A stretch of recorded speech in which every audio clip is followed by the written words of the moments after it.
qabdemmoo qabirratti soba guguddicha ayyoo yaa harka fuuni akkam jirtan faamilii kiyya jaalatamuudhaaf kabajamoo nageenya araarri waaqayyoo isiniif haa ta'u lafa beddoo jirtanitti har'ammoo icciitii cimti wayii gadi fidee dhufe icciitii sunillee waa'ee Abee Love'ti jechaadha. Abee Love'ni kana dura soba gurguddaan sobaa turte ammallee dheengadda viidiyoo ishiin hojjette keessatti soba ishii sobde sinitti muufan dhufeerra jaarsan qabu jette tokkoffaa jaarsan qabu jettee sobde lammaffaa immoo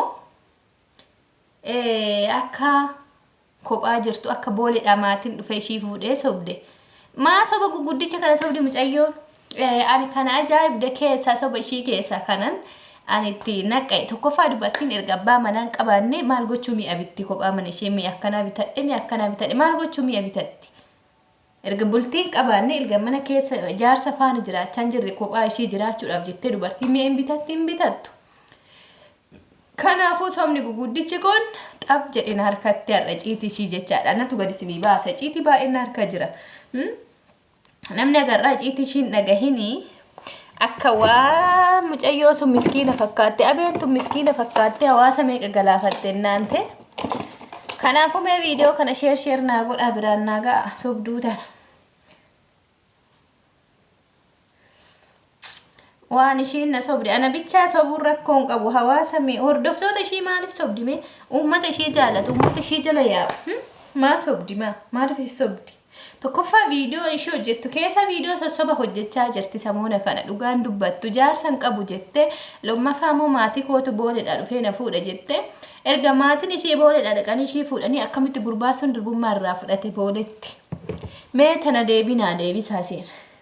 Share itti naa godha viidiyoo kana ciitii ishii guguddaa san gadiin baasaan isa viidiyoo sanin gadi baasa ishiin na didde eega sobuu jammartee an dhiiftee viidiyoo gaarii hojjetti ijoollee waan barnoota qabu waan asii galtee waan muudannoo waan karaa ijoollee asii achi galuudhaaf karoora qabaniifillee karaa ta'u hojjetti jedhee eegee ture. Garuu ishiin sobdee tarsa'aa jirti kinoo hin qaraddaddi jennaan hin yaa'aa jirti. Maal yaati fakkeenya yoo naan jettan kofa jaarsan qabu ani mana ijaarratte ijaarratte mana inni ijaarratte haa ta'u rakkoon qabu waggaa 8 waggaa 9 waggaa 10 namni as keessa jiraate ma ijaarrata mana tokko miti mana lamaayyuun ijaarrata namni seenan namni biyyaa namaa ijaaru jiraannan jechaadha hin ijaarratama geen somni guguddichi kun eessa namaa dhufa namni akkamitti soba guguddaa kana tarsaa mucayyoo tana nan kabajannaante nan jaaladha bakka guddaan qabaaf nama ani jaaladhu nama bakka guddaa qabuuf yoo boota xixiqqaatti arge garuu ani irra darbuu hin danda'u soba guguddaa yoo namni sobu irra darbuu abadan hin danda'u sinitti nima dhuguma jirtu dogongorri ishiin hojjette maal mi'a kanaa bitadhe biddeeniti bitadhe eelee akkasii bitadhe jetti.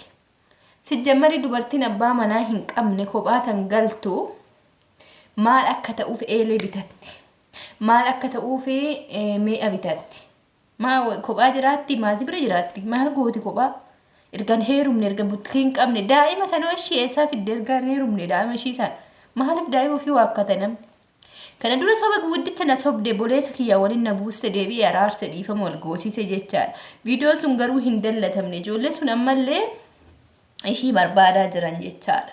Natti dawwalanii viidiyoo ishee hordofaa jiru karaa YouTube sobaa ishee mamaxxasaa jirtu kanaafi daa'ima ishee waakkachuu ishee sanirratti hundaa'anii maaliif waan akkasii hojjetti mucayyoon kun namoonni naan jedhan jiru jechaadha. Ani ammas ishiin adabattee yoo dhugaarratti hojjettee viidiyoo dhugaarratti gadi dhaabbattee viidiyoo dhugaa hin hojjettu taane viidiyoon ishee ammas gadi ba'uudha. Tokko maaliif viidiyoo san hunda dhoskee hanin qabadhee taa'eefi isaan bira an dallatu ijoolleen hin dallattu ijoolleen araadaadha tan akkatti itti biizinasa baratte birri nu hawwalchiisinaan jechaa jiru amma yoo birri nu ergisiiste malee gadi baasnaa naan jedhu viidiyoo anamma akkin godhu hin jiru asirratti ilaala viidiyoo san ishii yoo soba asii dhaabde nan kadhadha soba ishiin hin dhaabin ammallee soba barsiisaa jirti YouTube irratti maaliif soba guddaa kana tarsaati maaliif mucayyoon tun garuu namni jaallatan namni riyaadha jedhanii keessa walii wal beekan namni walitti dhiyaatan maaliif waan akkasii kan hojjeta ijoollee aara sinirraa fokkisa seetocha dhiisa waan akkasii kan Hindabbara sijjammariyyuu viidiyoo akkasii kana gaafa miidiyaa irratti sobanii tarsa'an. Ilmoo ishii sanoo isan dhaltee ishee erga heerumni afaaniin dhalatte moo wanni malaakii wayiiti kan hafuuraan ulfooftee deesse moo eega heerumne eessaa fidde? Jaarsa qabu booledhaa maatiitu dhufee na fudhate jetti. Maatiin kee erga booledhaa dhufanii si fudhatanii jaarsi kee daa'imni mucaa sun eessatti si argatee durbummaa keessarraa fudhatere? Eessatti si argatee si gudeedere? Eessatti si argatee si viidiyoo si waraabere? Maal gochuu abbeergoo wajji deemtee hojii bultere? Naa himi dafiitti viidiyoo kana ishiitti sheernaaf godha. Namni takka koomantii kana jalatti immoo tarsaati taana likkiisi galcha. Likkish kilmaa takka godha. Ani eenyuyyuu sodaan qabu laal asirra sin oofala. Asirra. An nama sobu takkitti bira darbuu hin danda'u. Nama dhugaa hojjetu yuutuubii irratti. Nama waan gaarii barsiisu. Nama waan dhaloonni irraa baratu barsiisu. Nama muudannoo shamarran keenyarra akka hin geenye waan isa muudate kan oduu waan ishii muudate kana barsiiste anaabee irratti viidiyoon hojjedhu deebi'ee lammaffaa kana. Kan kana dura hojjedheeyyuu ofitti hin gaabbe. Maaliifin ofitti gaabbe beektu ani maaliifan dubartii cabsa?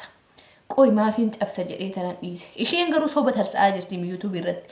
Ammallee yoo baatee viidiyoo waan ishii muudate san barsiiftee yuutuubii irratti ijoolleen lafaa dhufaa jira. Warri gara biyyaa galuu qaban dogongora akkasii maatii isaanii waamuu malee dhiira booletti akka waamuu hin qabne viidiyoo akkasii yoo baatee hin barsiisin ishii nama soba sobdee ani abbaa manaa hin qabu durbummaa hin qaba maatii kootu booleedhaa dhufee na fudhate minaamin jettee tarsaatu san ani olin darba viidicha qoosanii daase. Sijjammanii piraankiin gootee viidiyoon qabduu minaami warri jetta suni ol baasee sinitti haa mul'isu barbaadammu guyyaa qaba baruu wanni marruu gaafa ol baafamu malee callisee asumatti viidiyoo keessatti poostiin godhu. Sa'aatii qaba guyyaa itti murteeffadhee guyyaa kana nan gadhiisa jedhee karoorfannaa guyyicha san waa'ee viidiyoo sanii bichaan poostii godha malee dhimma biraatti hin maku.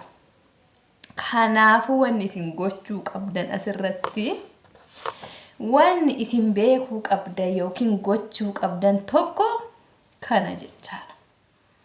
Of eeggannoo godhaa. Viidiyoon taane nutti poostiin godhine. Waan hin taane naan barreessina.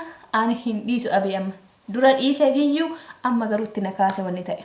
Sobduu kana tarsaatu. Maal ishiin kun loqomeen? Loqomeedha hiriyaa akkana hiriyaa gantuu. Sobduu kan hiriyaa akkana rabbisitti hin qabin dhugaa. Ani hiriyaa kana hiriyootuma dubartii naan taatu naante. Hiriyaa dhala ishii wajjin gara dubartoota torbaatitu nagan. Bakka na soban ani immoo sobanan jibba laali. Sobanan jibba jennaa du'a caalaan soba jibba. Odoo dhalli namaa dhugaa natti dubbatee bakka bataam desna bataamin jaaladha jechaadha.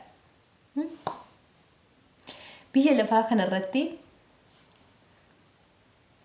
sabuma dubartoota ta'e kan ka'e hiriyaa dubartii baay'isuu dhiise ishii takkitti itti nafeeyyu. Abee takkitti itti nafe hunda ofirraa dhiise.